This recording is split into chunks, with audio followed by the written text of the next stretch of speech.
One day, I'm gonna come on here as my full, authentic self, but that day is not today.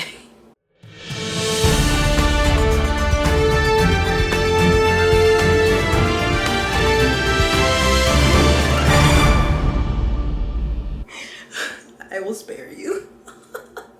We're gonna pull it back a bit. Hey, hi, hello, welcome back to my channel. My name is Jess. Welcome to another episode of Book Community, where I try to keep you abreast of the goings on in the bookish community. Let the church say the bookish community shall never know peace. Amen? Amen. And as a self-plug, you can now get that verse on a shirt, or on a hoodie, or on a mug if you so care, or if you want Nigel's face on a mug, on a shirt, on a tote bag, you can, because I have launched my merch. It will be linked down below. I don't know if it's showing up under the video yet, but I have, as well as a Patreon, and there have been people who've already joined the Patreon. So thank you so much, but that will all be linked down below. And we have some lengthy things to discuss today, so I shall not take any longer. So I hope you've got snacks and beverages, because it's gonna be a lengthy one.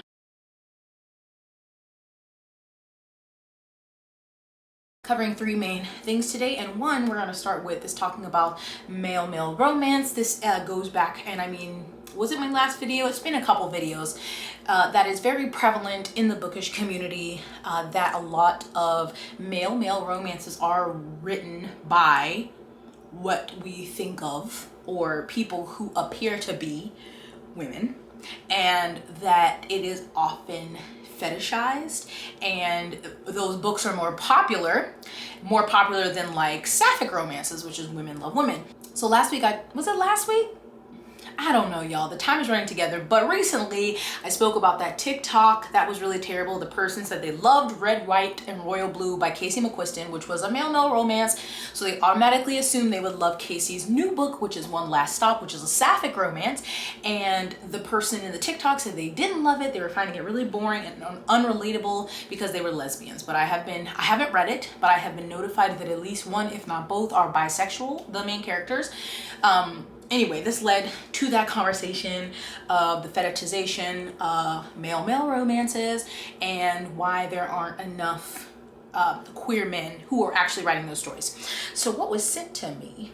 So I got two Twitter threads sent to me that actually are on Instagram, an account called Bookish You Should Know, which is kind of nice. It's all compiled in one place for me. Thank you. So it starts with on writers of MLM Fiction.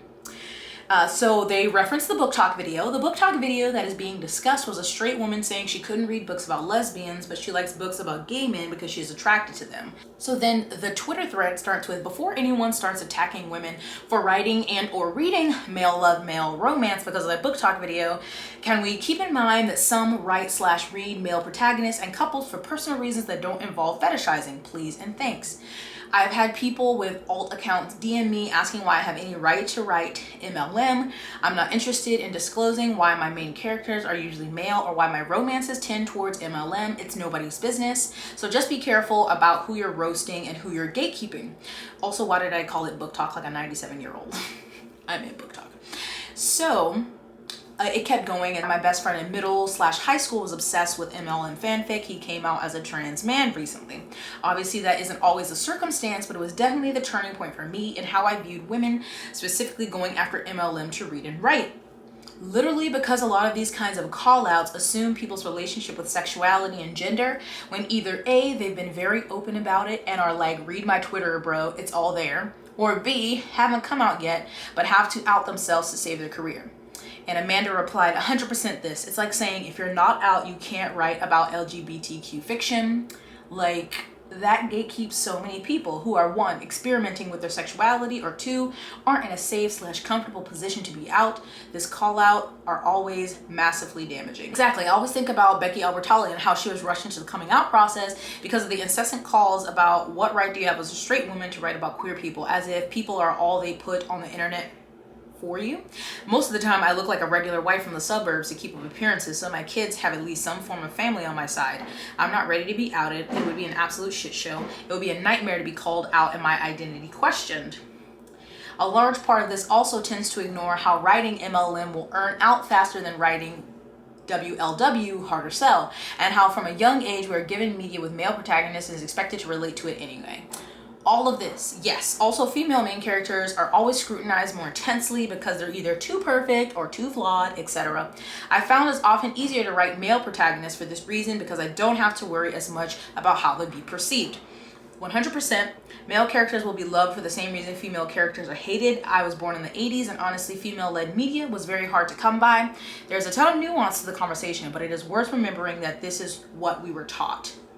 Then someone goes on explaining that they mostly read and write male-male romance because they're ace, and sexual activities involving cis women squick me. I don't know if that's what they meant to put there.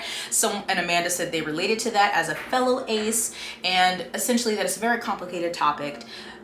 Like, no, men don't want to be fetishized. On the other hand, reading, writing, interacting with MLM media was a huge part of me understanding and accepting the fact that I'm trans and I don't want to deprive anyone else. So there's another thread including more about authors talking about women writing MLM romances, and I'll have both of the threads linked below, but essentially it's saying that it shouldn't just be a throwaway, like, no women or no straight women or ones we think are straight women should be writing MLM romances because we don't know, and they shouldn't have to come out before they're ready to prove that to us. So they could be exploring their identity, or like the person who is ace said, that writing sex between members of the community they're a part of doesn't make them feel great.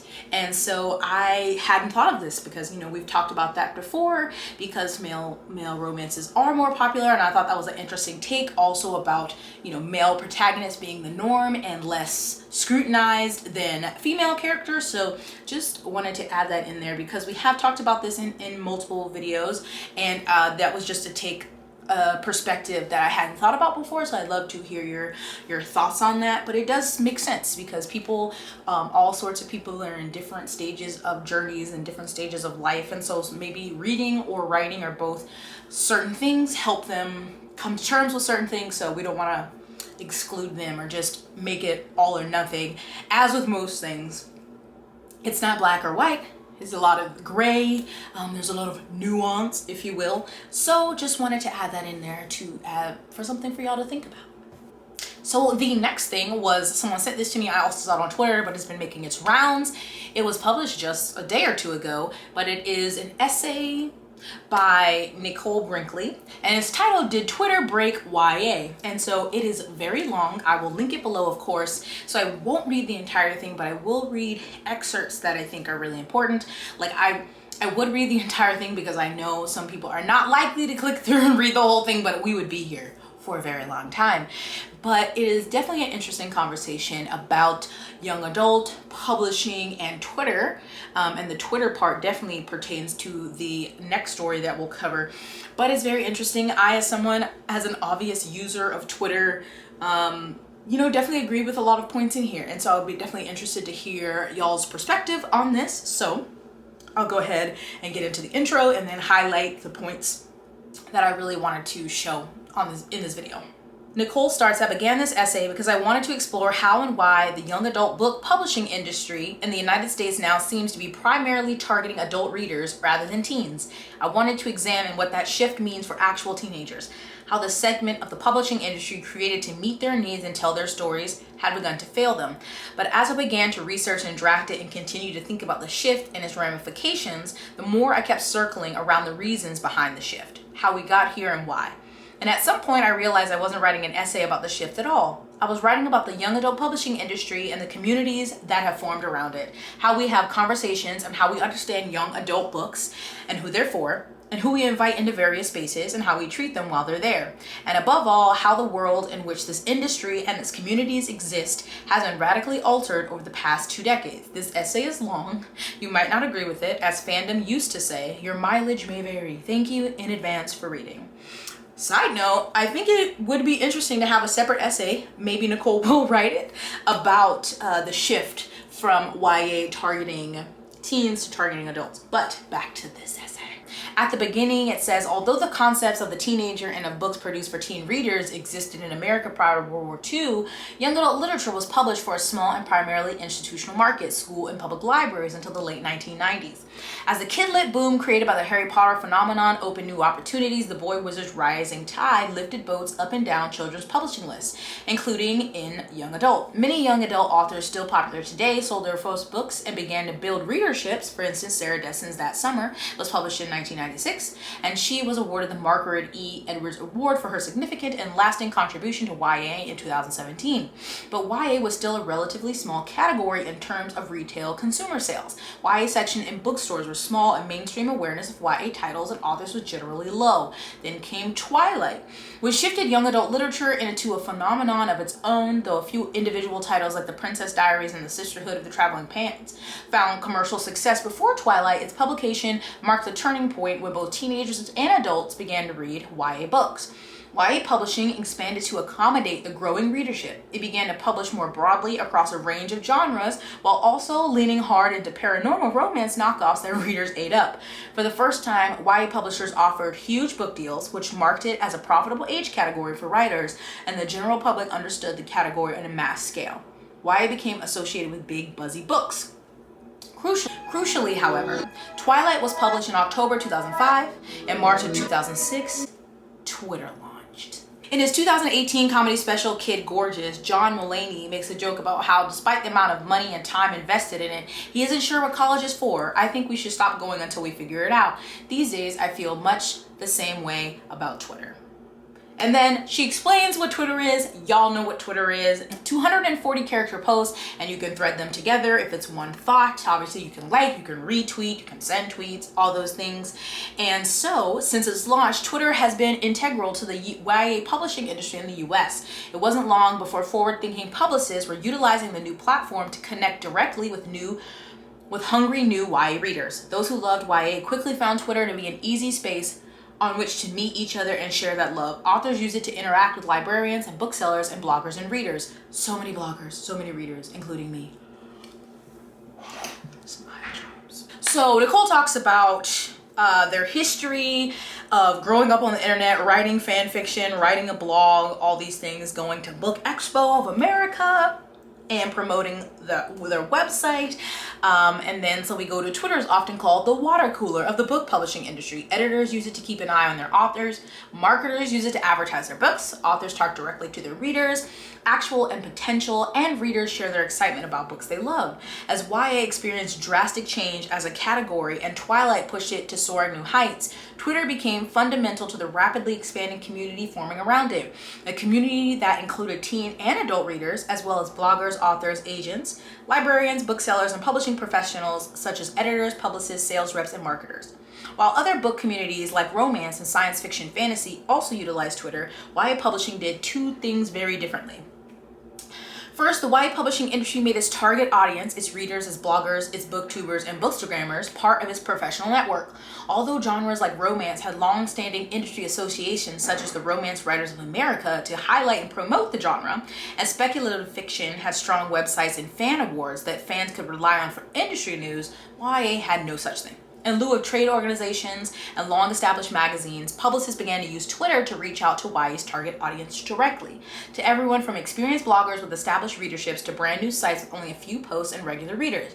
In doing so, they invited readers into industry conversations as equals, despite how little these readers actually knew about the inner workings of publishing. Second, the YA publishing industry decided that Twitter was an essential platform for YA writers. Put simply, YA authors needed to be active on Twitter. Publicists did not have the budget to market most YA books on a huge scale, so instead they marketed access to YA authors. Meet your favorite YA authors at a convention, meet them at a book festival, but most importantly, follow them on Twitter, where you can read everything about their new book and everything they've ever thought, and buy. Those are supposed to be good things. The term parasocial relationship gets thrown around lately. So I didn't know this, but apparently this was coined in 1956, which I think is extraordinary, by sociologists Don Horton and R. Richard Wohl. And so in 1956, the definition was considered a kind of psychological relationship experienced by members of an audience in their mediated encounters with certain performers in the mass media.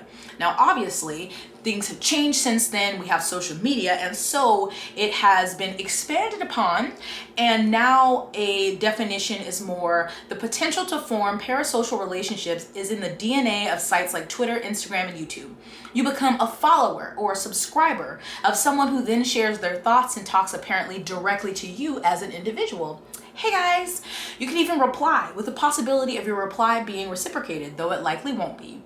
You are given access to people like never before, and the number of personalities you can look up to and engage with is endless. In fact, everyone who uses social media is somewhat encouraged to behave as a public figure. Unless you limit your followers, you present yourself and speak to an invisible audience who you won't always know or engage with directly.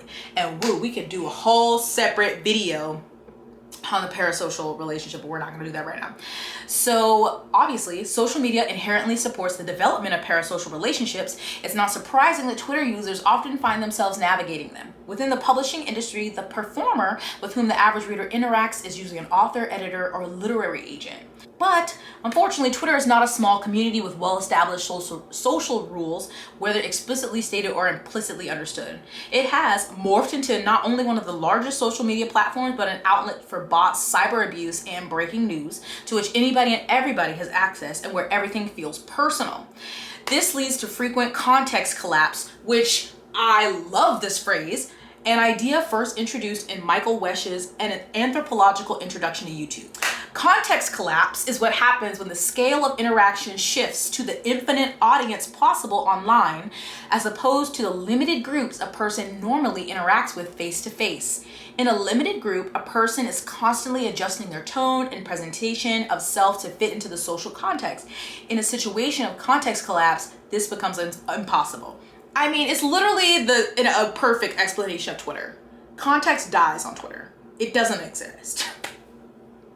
And of course, individual users cannot be responsible for predicting how every single person is going to react. So it said they can only do their best within the limits of human capability, but because of the scale of social media and because of context collapse, tweets often reach people who do not understand their social presentation, no matter how well-intentioned. Woo! Get out your church fans. Amen? This book is not floppy enough, but hallelujah. Let me read that again, Lord. But because of the scale of social media and because of context collapse, tweets often reach people who do not understand their social presentation, no matter how well-intentioned. This isn't to say that involving readers in professional industry conversations doesn't lead to positive outcomes and social good, nor is it to say that Twitter hasn't been the catalyst to some of publishing's most revolutionary moves. So, for instance, We Need Diverse Books began on Twitter in 2014, and now it is a nonprofit organization that funds grants for marginalized writers, publishing internships, and literary awards. But Twitter's algorithm does not reward the good, at least not anymore. It does not boost nuance. Twitter taps into our natural reward-based learning process by elevating topics that receive the most retweets and responses, and the algorithm values posts that generate that response the fastest. As Matthew Sher put it, joy moves faster than sadness or disgust, but nothing is speedier than rage. If this was a tambourine...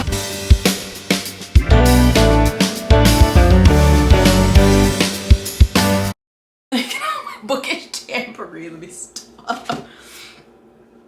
We here are very familiar with this, but what does bookish rage look like? We see it daily. Culturally, we hold books in a separate, almost sacred space, apart from other forms of mass media. We believe that reading is good for us. It builds empathy, helps us overcome compassion fatigue, and positively rewires the brain. I think it does. Beyond that, people elevate books, viewing them as something to honor, something to value. The book-selling industry believes this so intensely that it undervalues its workers. Ha! Librarians suffer the same fate. Bloggers and bookstagrammers and booktubers are treated like they're doing something noble in their attempts to highlight the works of literature they feel most passionate about, or at least that's how it feels. Parasocial relationships combined with the above ideology mean that every interaction on Twitter can feel personal, to the extent that any discomfort or disagreement feels like an attack on the recipient. Whew! Now you add in the permanent record status of the internet. Once you say something online, no matter what it is, it exists forever. Even if you have made a mistake and apologize for it, even if your opinion has changed, even if you have learned better, the internet in its current form does not let you change and grow. I swear to God. Where's Jesus? She's taking me to church. I see this with like when people find like 10-year-old tweets, and I'm like, I mean, 10 years is a long time, you know, like sometimes people haven't changed, but some people can change, but does not allow you to change and grow. So the result of all this is that YA publishing professionals must enact performances of perfection online. They must be constantly accessible as demanded by the needs of their own marketing while responding to everything that is happening all of the time as demanded by their audience. And at first it feels good, you know, talking about their books, getting excited, lots of buzz. And of course, in the beginning, before anything goes wrong, it's wonderful, I'm sure. But Nicole goes on to say it's not teenagers, the target demographic of young adult literature, that authors and editors hear from on Twitter. There are very few teens involved in these conversations. It is adults. It is booksellers trying to keep up with their favorite authors, and librarians coming up with storytime ideas, and adult readers who understand the boundaries of social media and just want to make sure they don't miss a new release from their favorite writer. They're also hearing from the reader who plucks single lines out of context and declares that they're offensive. Then demand the author agree that they're offensive, then demands that it be changed in future printings, even if the point of the line in context is that a character is saying something the reader is supposed to disagree with. They're hearing from the person who reviews 50 books a year on Goodreads and has some strong opinions on how most bisexual representation is problematic if the couple is in a sapphic or gay relationship. From the blogger whose website is only a few months old and who, despite being a person of color themselves, dismisses authors of color because they write for white people, not authentically. This scrutiny and demand for perfection is infinitely higher for marginalized authors who are often the target of the most critical segments of their own reader communities. Black authors must be perfect representations of blackness despite the wide range of black experiences. Queer authors must be out of the closet in a neatly labeled box for their queer representation to even be considered acceptable. And then Nicole speaks about the Own Voices hashtag and how that started out positively and now has been changed and used to force people to address like trauma or come out sooner than they've wanted to. I've talked about that in numerous videos. And relying on Twitter to shape a culture like YA publishing inevitably leads to a moment where the most vulnerable participants in the industry will break. Either become part of the rage machine or the rage machine turns on them. So what happens to publishing professionals when readers are invited to shape their industry as if they know everything happening behind the scenes? What happens when access to editors or authors is marketed alongside the books they work on? What happens when access to these people occurs on a platform that rewards rage? They break. So Nicole also references a piece that was written by Case and Calendar about their decision to step back from social media. And there's a link, so I'll link that down below, but a part from that says, in it, they observed that there's an idea that authors and novelists have power and platforms, but there's a key narrative being overlooked in the relationship between novelist and reader. Authors depend on readers to buy our books for our livelihoods. There's immediately a power dynamic placed between author and reader where we depend on pleasing the reader, many times to the point of our dehumanization. This power isn't inherent to the digital space. It depends on the popularity of the author and the readers they interact with and the communities through which they interact. Within the space of the YA community, however, it is almost certainly present. And so this also happens when there's a scandal and then it says momentary scandals that other segments of publishing would dismiss if they even registered on their radar at all are taken seriously by YA professionals. There are 1,000 varying examples of this. Two most popular, however, seem to be the out of context quotation and the guilt by association. So the first example, a line from a book is posted out of context and shared as a flattened reflection of a book's worth or an author's personal beliefs. The community expects the line must be owned and apologized for, behaviors that validate the initial criticism of the book. Authors who don't do this are accused of not caring or of not being involved in the conversation, even when, if read within context, the same line would firmly put the author on the same side as the readership in terms of what they believe is good. And the second example is someone is criticized for problematic representation in their book. The conversation around it may start as fair and earnest, but it expands quickly, swallowing up everyone who has ever interacted with that author or book.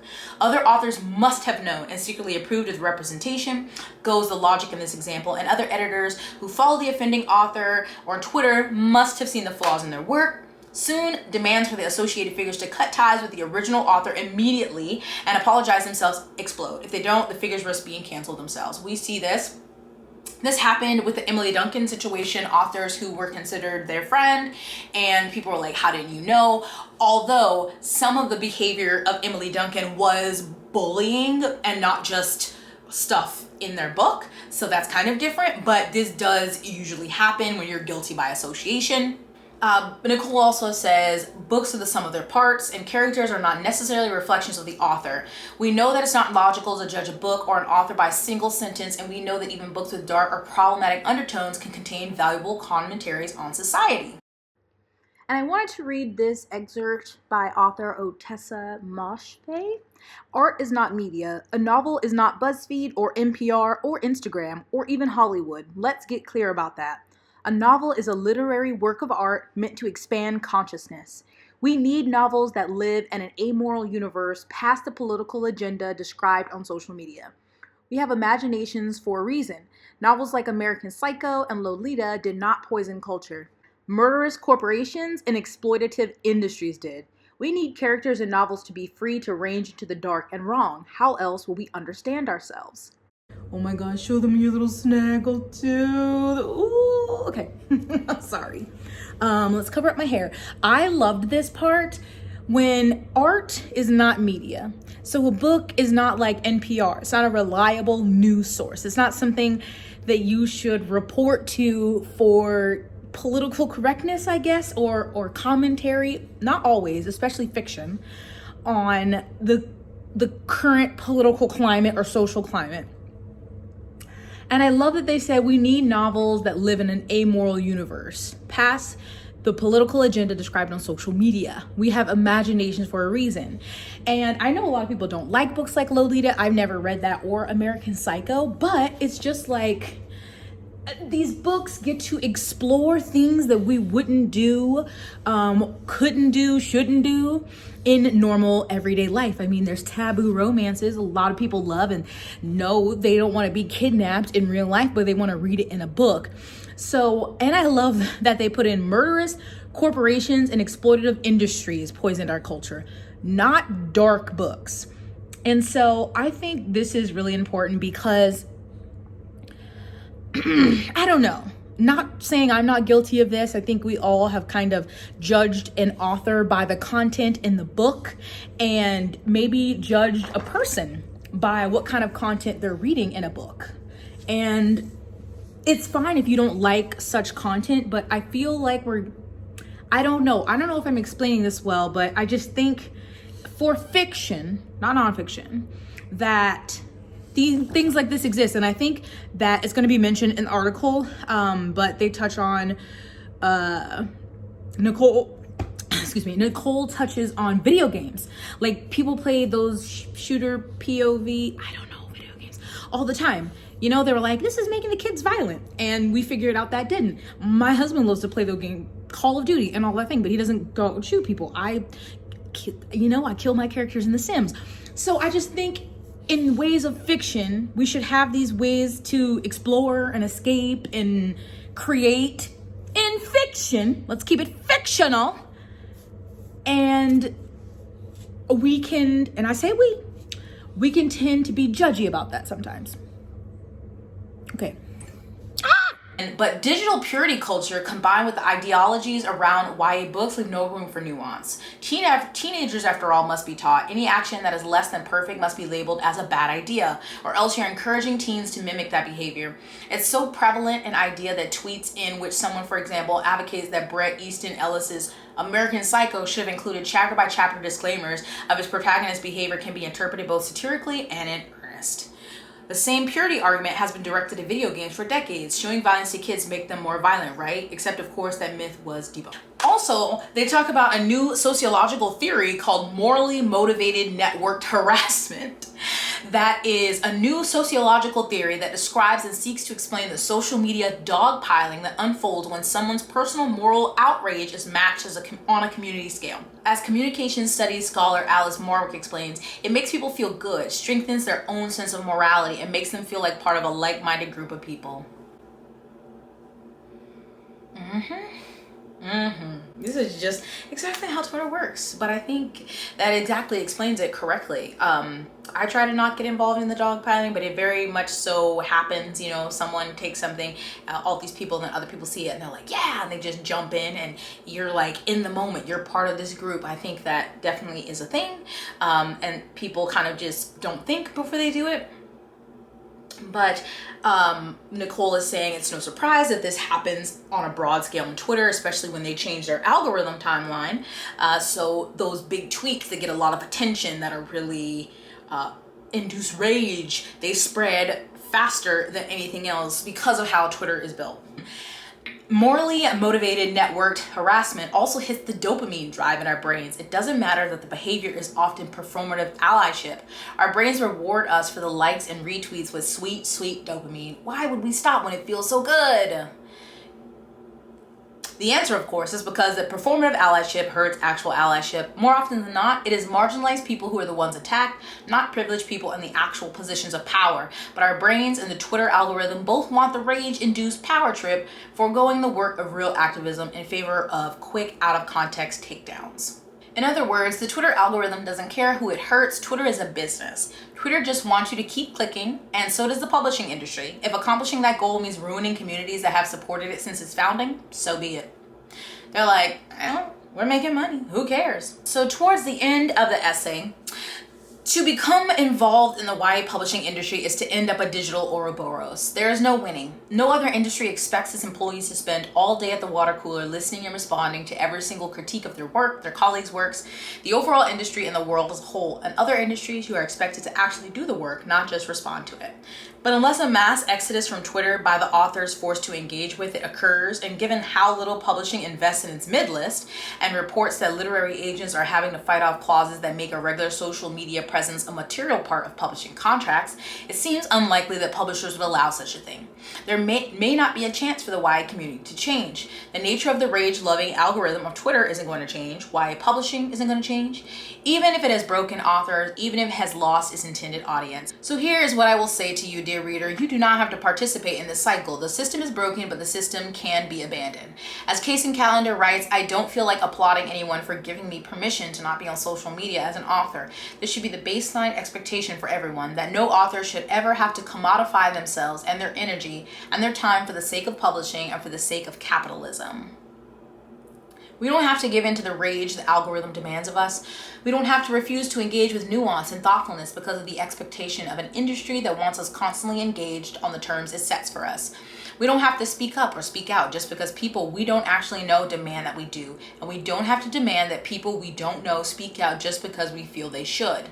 And then there was a little bit more, but wow, there are so many great points. I really hope that y'all do read the entire thing. Dear viewer, I'm sorry, there's nothing flattering about this look, but as I'm trying to edit this video to make it shorter, I'm somehow making it longer. So, like I said, this essay gave me many feelings, many thoughts, lots of things I want to talk about, think about, marinate on, you know what I'm saying?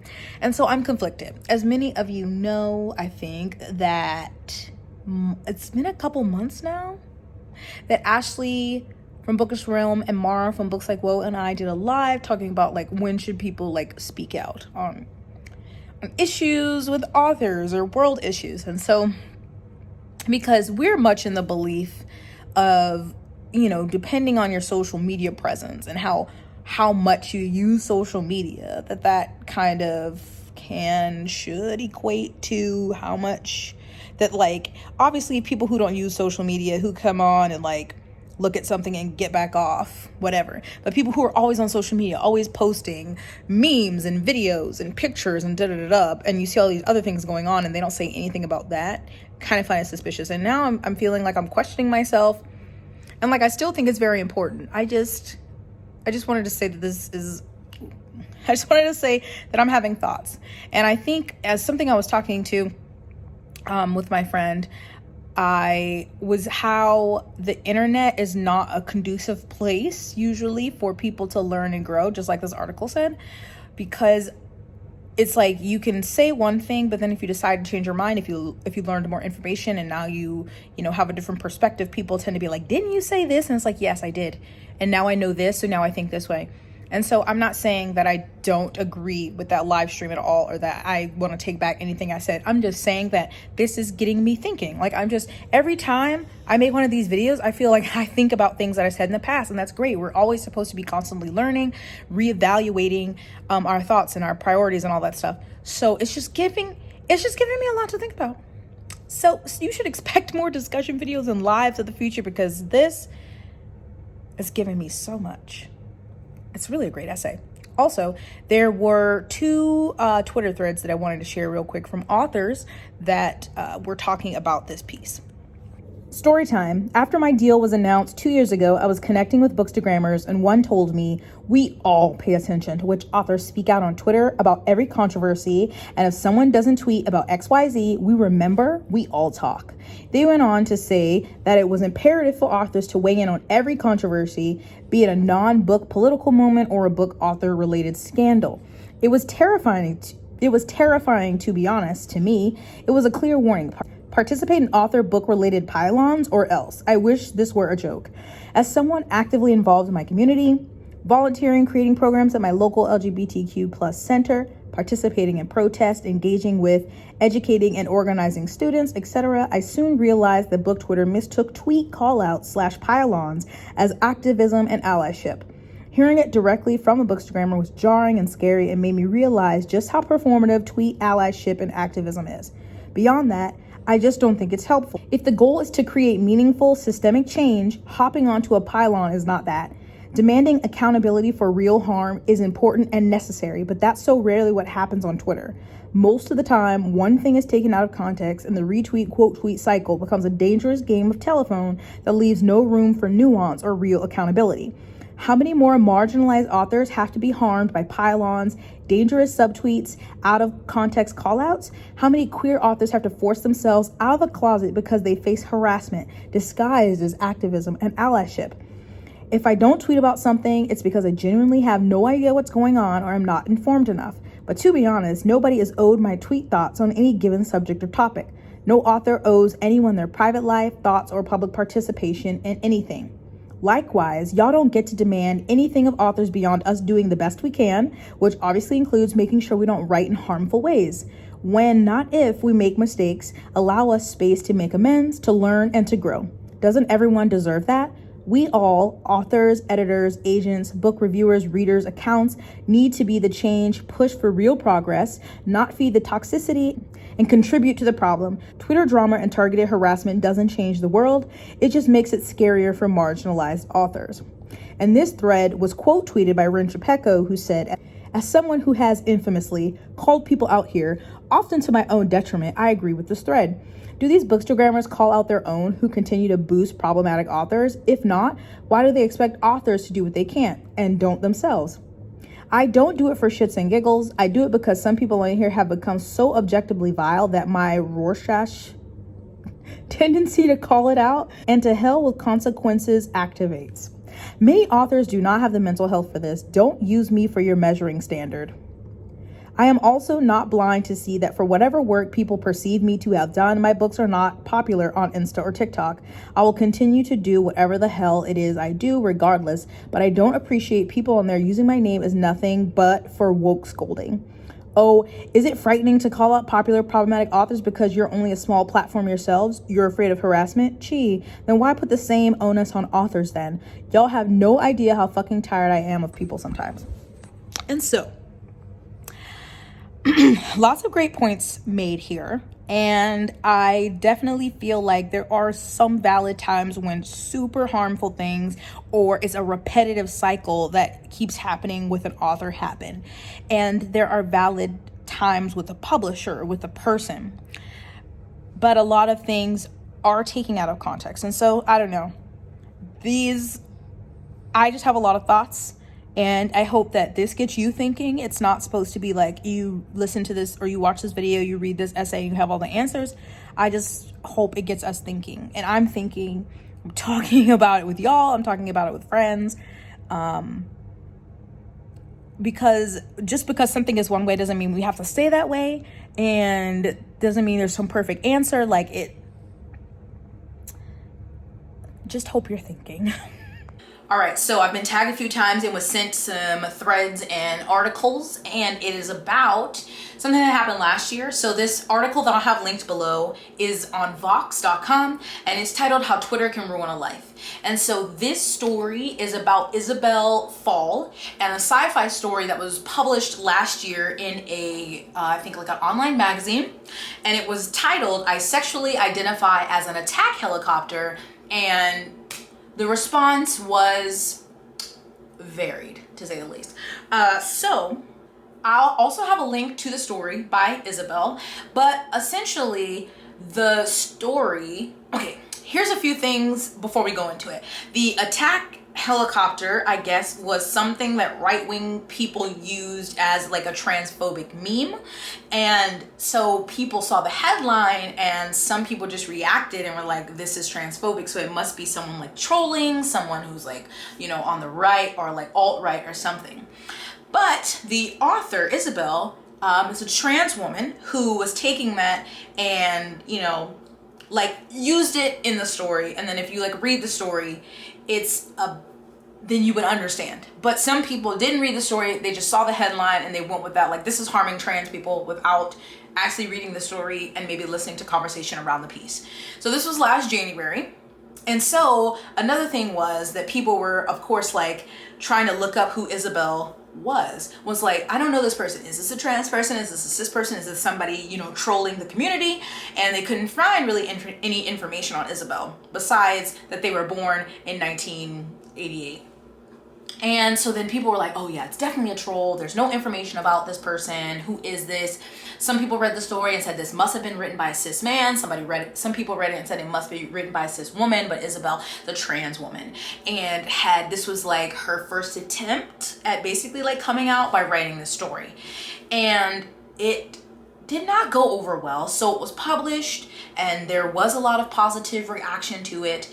And then some larger names in the SFF community started talking about it and making commentary. And then after online backlash, Isabel asked the editor to take it down. So it co-opts a transphobic meme, and it provoked days of contentious debate online within the science fiction community, the trans community, and the community of people who worry that cancel culture has run amok. Because there was little biographical information available about its author, the debate hinged on one question: who is Isabel Fall? That question ate her alive. There were larger names in the SFF community that made statements on Twitter. So one is Neon Yang. I'm sorry, I look extra shitty, but I did not plan to have to re-record this. I'm currently editing, and I just feel like this would be easier if I just started over. So I was talking about the Isabel Fall story from 2020, early 2020. And so I'm confused because I'm trying to find the tweets I was sent from this SFF author, Neon Yang, that someone was saying was in reference to this, which it is, but they're dated from April of this year. And this story was originally published January 2020. So I'm very confused. Like, excuse me, when I type in their name, it's just bringing up these new tweets. And I don't know if you've ever tried to go through a year worth of tweets on Twitter. It can be time consuming. And then since everyone is talking about it, it's not like I can even type in their name and Isabel Fall and just like get to the tweets. So I'm gonna read these tweets from Neon Yang, but they're from April of 2021. And so it says, the thing that breaks my heart about the helicopter story is that it's trans people who are getting hurt on all sides, always trans folk who found validation in the story, trans folk who are deeply hurt by the story, and most of all, the trans author of the story. She deserved better, a better editor and publication journey, an editor who would have known how to handle its sensitive material and deliberately provocative title, who would have done some due diligence, an editor who would have had the community background to avoid wounding the very people the story was meant for. She deserved better than a bunch of loud cis people scolding trans folks for feeling hurt by the story in her name. Y'all were so loud, y'all got, I don't know who this is, to stick his busybody no good fingers into the mess. He did not need to be involved, and his involvement helped nobody. The talk around the story could have been an intra-community discussion handled with care and good faith. It never got that. C deserved a better publisher, and now it never will. So I don't know if that was taken bad. This is the problem when stories like this come out so much later and like tweets are deleted or it's hard to find them. I'm trying to give the full context because people love to give you a screenshot and not give you the entire thread. So that was a comment by Neon Yang. Another SFF author that's involved in this is N.K. Jemsin. Yes, I know. So I got tagged in this thread a few days ago that has some photos of tweets from last year. This person said an influential cis author openly admitted she did not read the story before demanding that it be taken down. The display of casual cruelty, proud ignorance, and transphobia is inexcusable in a writer who markets herself as a brave voice for social justice. So reading the pictured tweets that are from January 2020. So the first one is someone said, have you read this story? I find it seriously offensive to relate that to PTSD level harm as a trauma survivor. And N.K. Jemisin's reply was, no, I haven't read the story. As I said, I'm speaking to the fact the author was hospitalized with suicidal ideation and a number of trans and non-binary people mentioning their own PTSD symptoms emerging after reading or trying to read the story. That's their own wording. And someone replied, I love your work and respect you, but I'm profoundly disappointed you've thrown in the harassers here. You've thrown in with the harassers here. The only person we know has had harm caused to them by this that we know of is Isabel Fall, and at least one of them has gone out of their way to cause that harm. And N.K. Jemisin, this is a reply. I don't know what this is a reply to because you can only see her tweet. It says, yeah, I agree that she shouldn't have to, but since it was literally in danger of killing her and causing varying degrees of PTSD level harm to others, I'm glad she did what was necessary to stop hurting herself and other folks. And then the replies, see, this tweet came before the other tweet because now this reply has the person that says, have you read the story? And so I guess I'm jumping ahead of myself. So Isabel Fall is a trans woman who was at the beginning of her transitioning journey last year and came out with this story as like a first step to, you know, using the identity of Isabel Fall and really identifying as a woman. But there was no biographical information on the internet. So when people looked Isabel Fall up, there was nothing, it didn't exist. So people were questioning, is this a troll? Is this someone from like the alt-right? Is this someone who's conservative, who's like trying to damage and harm the trans community? Because of the title being from a transphobic meme. But then people also read the story, understood that it was not meant to harm trans people, and a lot of people really loved the story, but there were varying opinions as always. So there were people who said that they thought the story must have been written by a cisgendered man because no woman could write this. Some people said it must have been written by a cisgendered woman. Some people thought it was great, some people thought it was some thought it was bad. It happens, right? And so in this article in Vox, which I'll attach below, and originally in the video, I read through a lot more of it, but now I'm getting off track. But the author of the article does interview Isabel, so I think it's worth reading. You can get a lot of her perspective because she's gone through a lot since this. And so she had the option of retreating to the relative safety of her legal masculine identity. That's what she did, staying out of the limelight and growing ever more frustrated about what had happened to her. And so, like I said, the article was out for maybe 2 weeks, and after so much just controversy and conversation, it was really harming her. And so she asked the editor of the magazine to pull it down. Again, Isabel herself asked the editor of the magazine to take the story down. So it was only out for like 2 weeks. So briefly, Attack Helicopter, which is what it has been renamed and now it has been republished, was a slippery, naughty piece of fiction that captured a particular trans feminine uncertainty better than almost anything I've ever read. Set in a nightmarish future in which the US military has co-opted gender to the degree that it turns recruits into literal weapons, it told the story of Barb, a pilot whose gender is helicopter. Together with Axis, Barb's gunner, who was also assigned helicopter, Barb carried out various missions against assorted opposition forces who live within what is at present the United States. So like I said, no history behind the name at Isabel Fall. The transphobic title or the meme that was in the title made people question. And so I'm assuming that some of those people were N.K. Jemisin, and she does have like a statement addressing all of this that came out like a couple days ago. And in the statement, which I'll read, she mentions that she saw the story going around, saw controversy, whatever, didn't get time to read it for whatever reason, which is fair because you can't get around to read everything. And then by the time she had found out about Isabel checking into a hospital, because eventually there's a quote in this article that says, fall. Let's see. So she had taken a lot of attacks from people online, and she does mention in the article that she just couldn't help it. She felt like she just had to read everything by everyone, and so it was just really sending her into like a gender dysphoria spiral. And so she checked herself into a hospital because she was having suicidal ideation. She felt like she really wanted people to read it and be like, yes, this was definitely a woman's take on this story, and some people didn't have that view. Some people felt like it was written by a cisgendered man and whatever, for whatever reason. And so she felt a real disconnection, like she was feeling like she had tried to be, this was her attempt to be Isabel Fall and it didn't work, that she was, you know, almost like an imposter. And so she was having those feelings inside with her gender dysphoria, sent her on a spiral, was having suicidal ideations, and had her check herself into a hospital because of that. And so yeah, that's the reason she pulled the story, because it was sending her down a really not great place. So she wanted the story pulled so people could stop talking about it, so she could stop reading about it and it stopped affecting her negatively. And so since that time has passed, obviously there's been conversation about it, like those tweets by Neon Yang weren't until April, and now this Vox article who's actually speaking with Isabel Fall. So then I also was sent another thread of tweets, because I don't know if NK Jemsin has deleted them, but again, it was a year ago. She tweets pretty often, and there's so many people talking about the story right now that I cannot go through and find. If you can find the exact tweets, not pictures of the tweets, if they're still up, I don't know if they are, let me know, but I don't see them. So the screenshot I have of the thread from January 17th, 2020, from NK Jemsin says, finally caught up on the helicopter story at Clark's World. Plenty of trans and non-binary folks have expressed themselves on the matter, and their viewpoint should be centered, but if anyone needs to hear it, I'm glad the story was taken down by its author. Not all art is good art. Sometimes art causes harm, and granted that marginalized creators end up held to a higher standard than others, which is shit, but that's because we know what that harm feels like, up close and personal.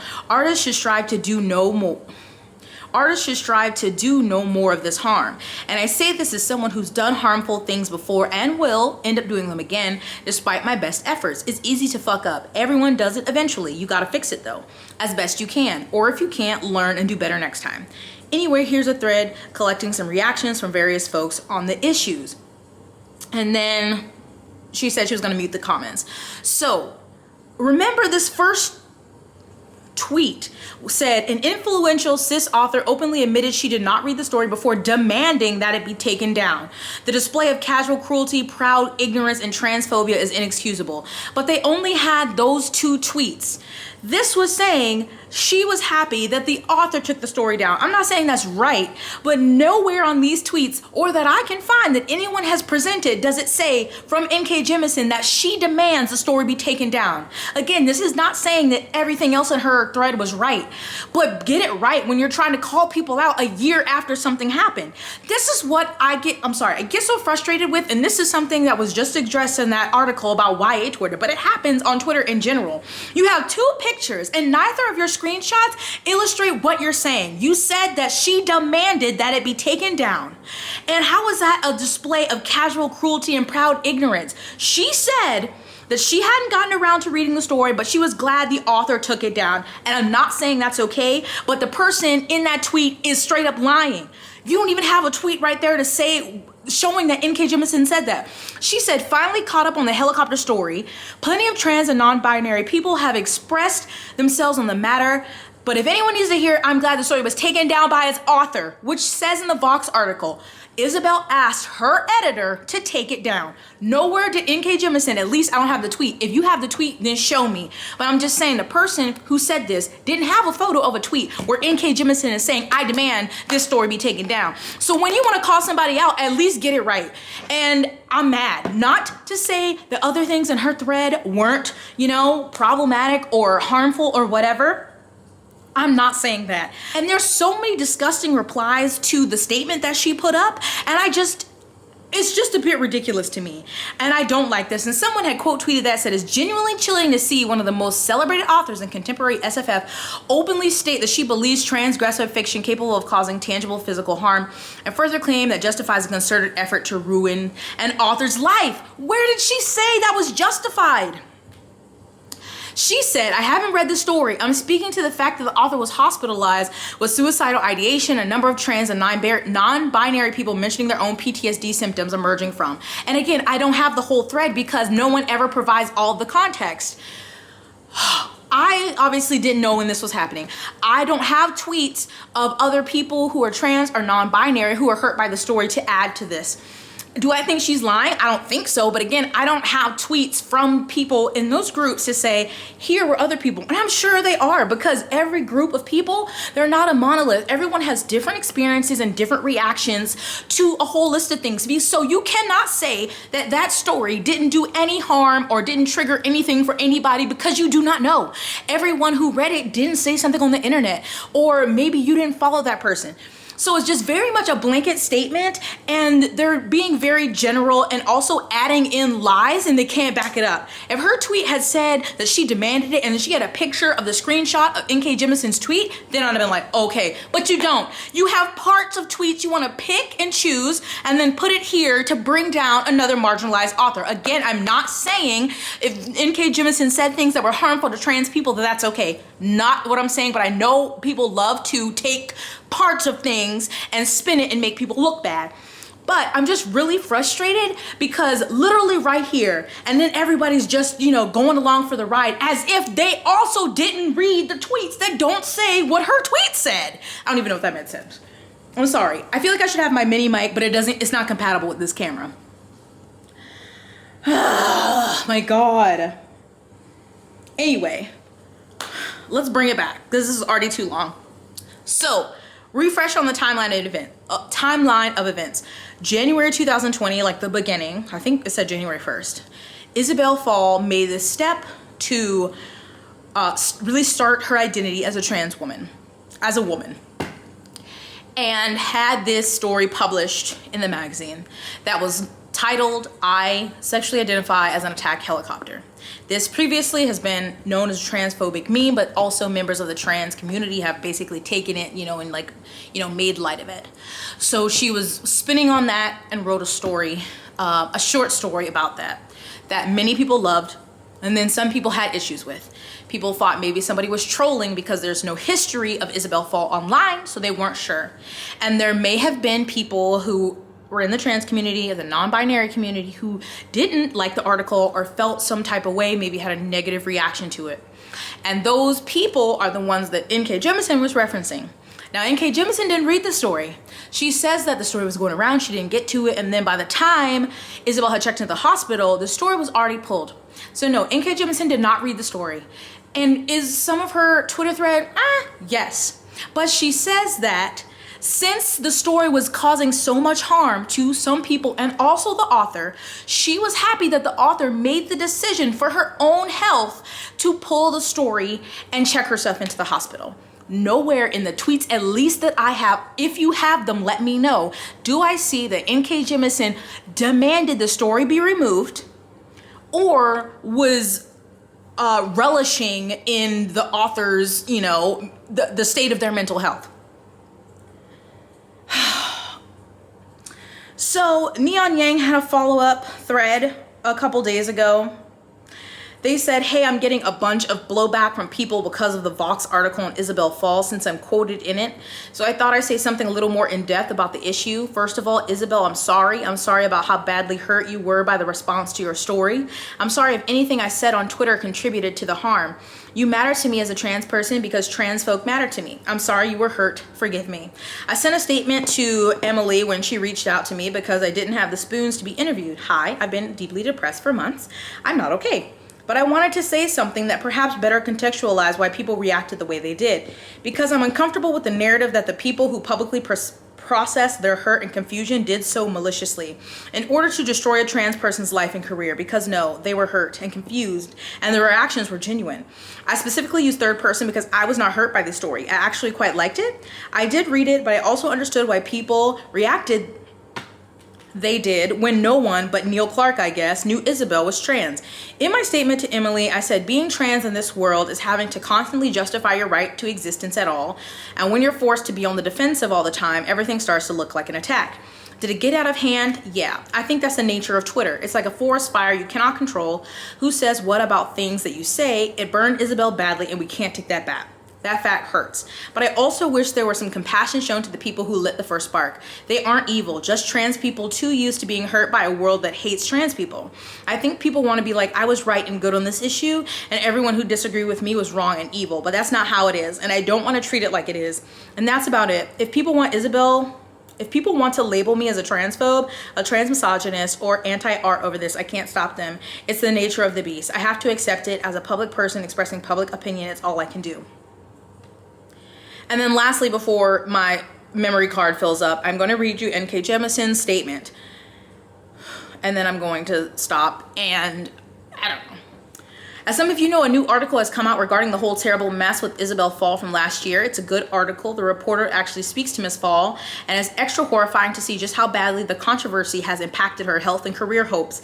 I'm glad she's out of crisis at least, but it sounds like she had a rough road getting there. The reporter also reached out to me while researching this article because there's been a lot of internet chatter about my involvement. I shared what I could with her off the record, and since she let me know that she was in direct contact with Miss Fall, I took the opportunity to send a private apology at the time. I had hesitated to do so publicly before this because I didn't know if it would just bring more unwanted attention to Miss Fall, but since we're talking about all of this again, now seems like a good time.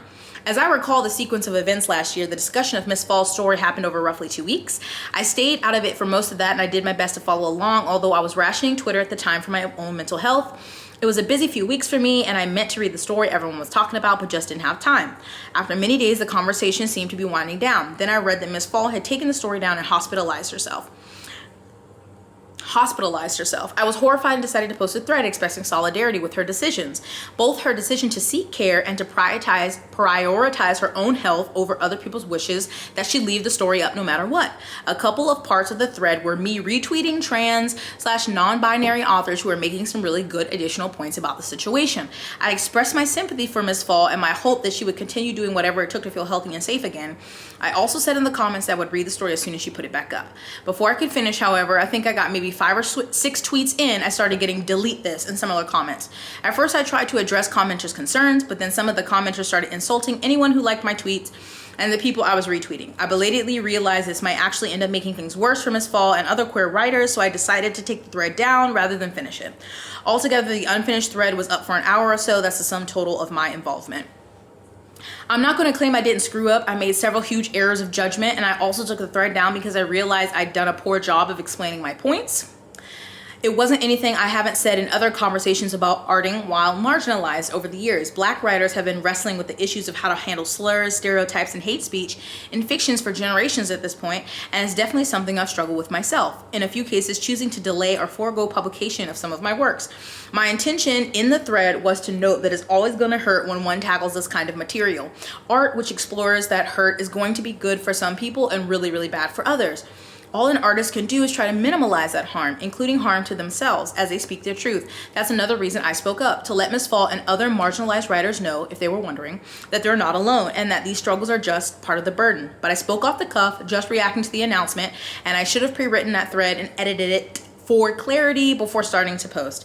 As a result, I botched the explanation so badly that apparently a lot of readers thought I was blaming Miss Fall for her struggle. In addition, I should have made it clear from the beginning that I was not speaking about the story or its title, only Miss Fall and the difficulty of writing through hate and identity.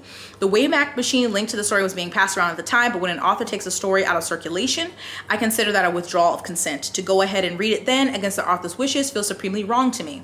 When Miss Fall republished the story for Hugo's consideration a few months ago, I read it then. It's a good story. Not the point here though. TLDR, I am deeply sorry that I contributed to Miss Fall's distress and that I was not as thoughtful as I should have been in my response. Let me apologize specifically to my trans and non-binary readers, some of whom caught flack because I retweeted them, and others who may have been hurt or confused by what I said. I just should have done a better job of it. By now, I hope it's clear that I never want to hurt Miss Fall, and I was and was trying to offer support, but let me also address some facts and rumors.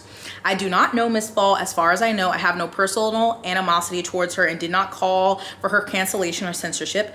I did not collaborate with anyone to degrade Miss Fall. I said I was glad Miss Fall took the story down only because the reaction to it was hurting her. Otherwise, even if I'd read it and hated the story, I would have never called for its removal. I don't believe in concealing or erasing controversial works. My concern was for the writer specifically and marginalized writers in general, and my comments were solely meant to reflect this. And comments are off on this post because she's on deadline.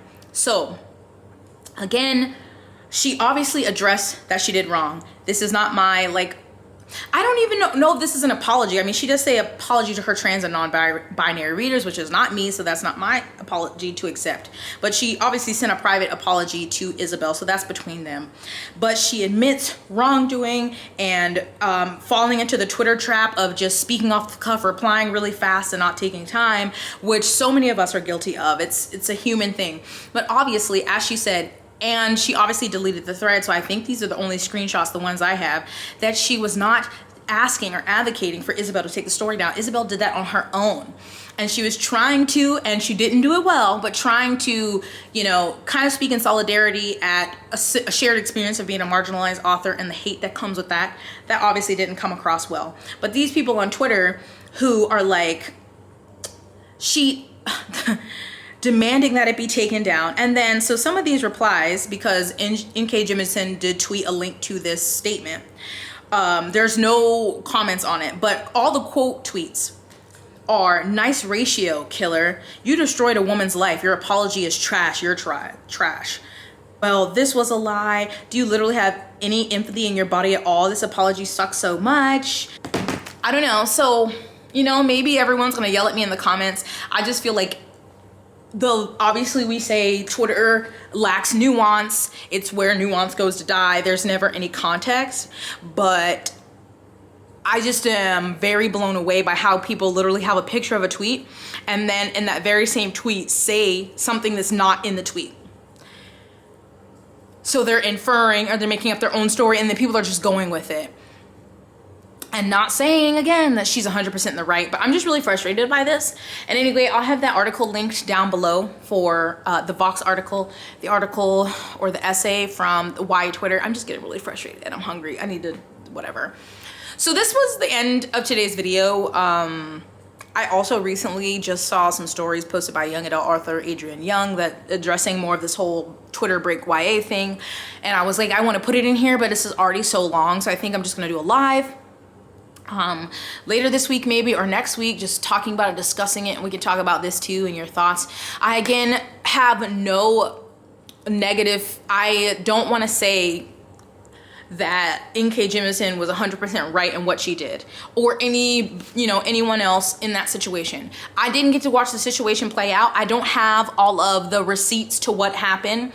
I was not paying attention, or that was not in my sphere of Twitter when it happened. So I can't sit here and say she's definitely, this person is right, this person is wrong. Obviously, at the end of the day, the person who was most affected was Isabel. Luckily, she sought help. Taking the story down probably helped as well, and is, is working their way back to being in a good mental state. And so that's the issue. I don't know how you solve something like that, because online, I guess it's harder to have kind of this anonymity, because people tend to question who you are and want a history and a background. And because, there are people who come into circles or come on the internet just to be trolls. So I understand people wanting to know who someone is, but obviously it went past that and it became very harmful to Isabel. But the story was republished and she did win a Hugo Award, I think, for it. And so I'm glad of that. I wish her all the best going forward.